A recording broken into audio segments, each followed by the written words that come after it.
Welcome back to Saturday Architect.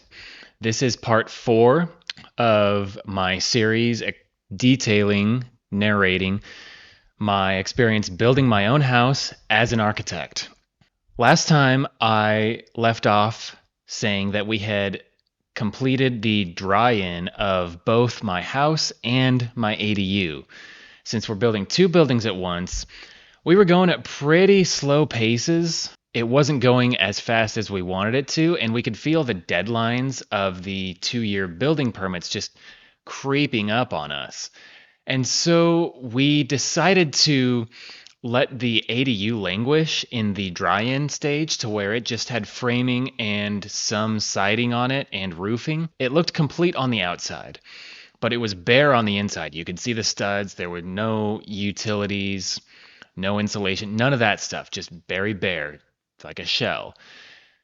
And we kept going on the house so that we could meet the building permit deadline for sure, and so that we could lighten the load on our wallets each month. Basically, so our paychecks wouldn't have to be spread so far every month. We could focus on one house and pay for the materials and any labor that we hired. So that's what we chose to do. We started working with plumbing inside. We hired a plumber to teach us how to do plumbing.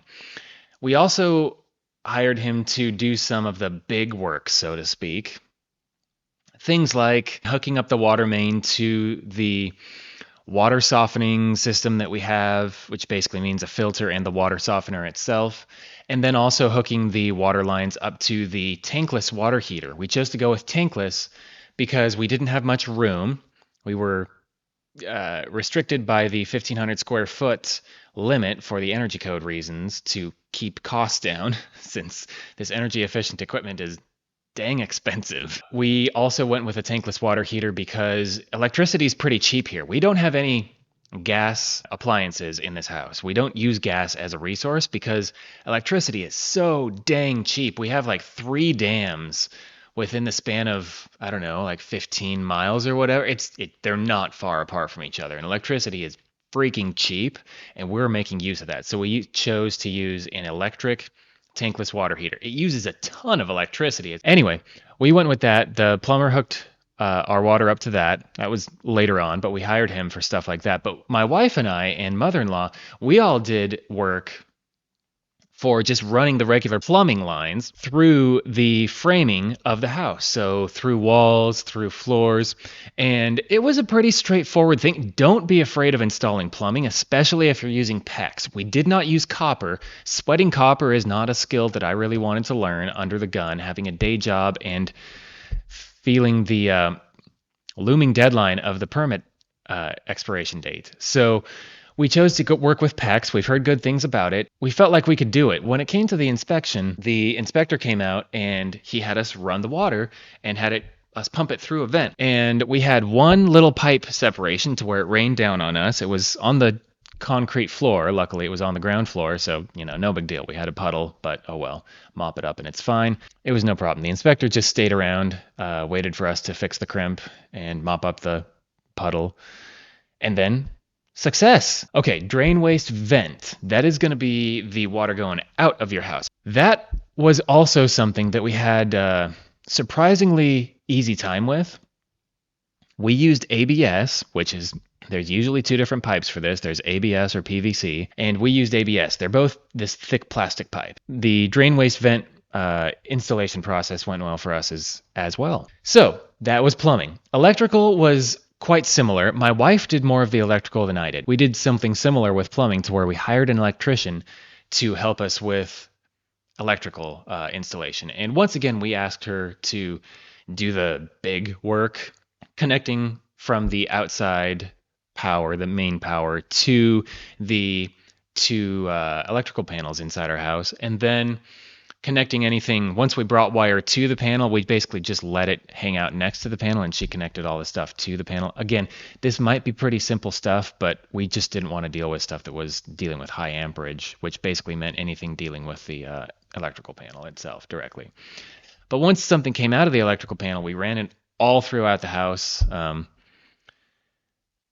It was a simple process as well. We getting up in the attic was we had scaffolding inside our house, and I'm very glad we did. I highly recommend it for people who are building their own house, especially if you have vaulted ceilings or any other high up surface spaces. Then it's going to help a lot. Having ladders is nice, but just having a significant amount of surface area, 8 feet by 4 feet or 5 feet, however wide it was when we had three platforms stacked next to each other, it was very nice having that. And so I recommend that also as having scaffolding. Next thing was the mechanical, the heating and cooling, which we chose to use mini splits for the energy credits that we got for it since it uses a heat pump.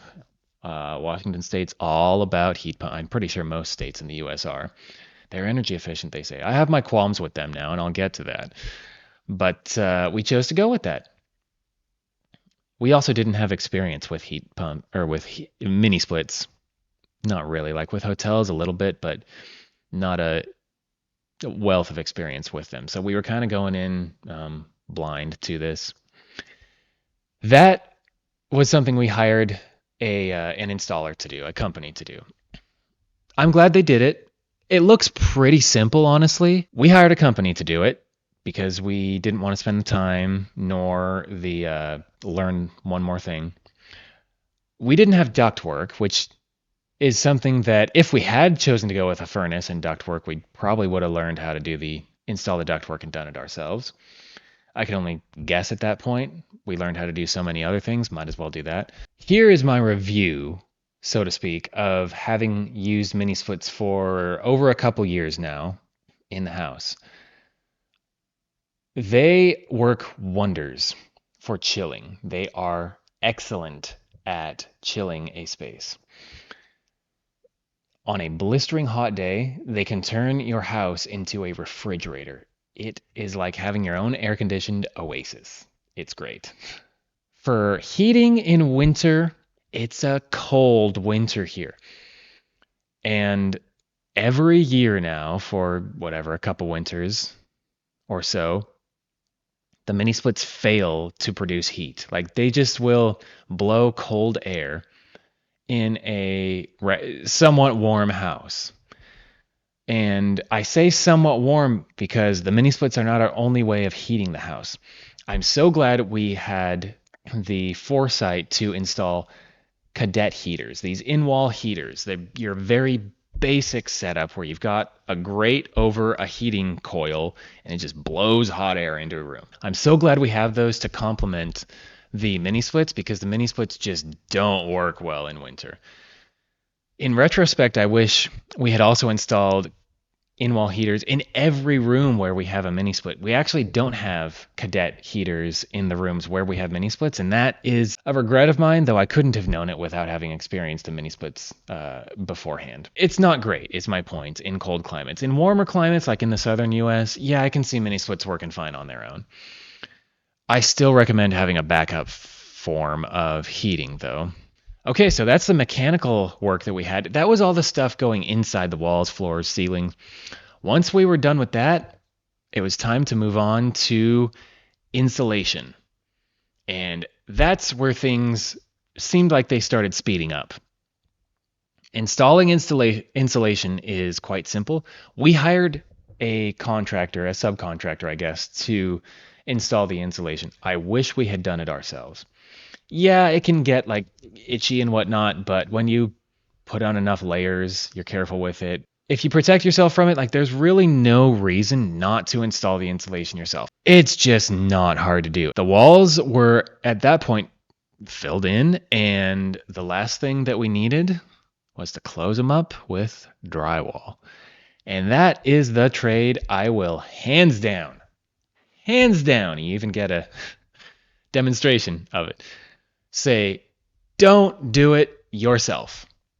Just don't. It is backbreaking work. And for what? So you can say, I did the drywall at your next, cocktail party. So what?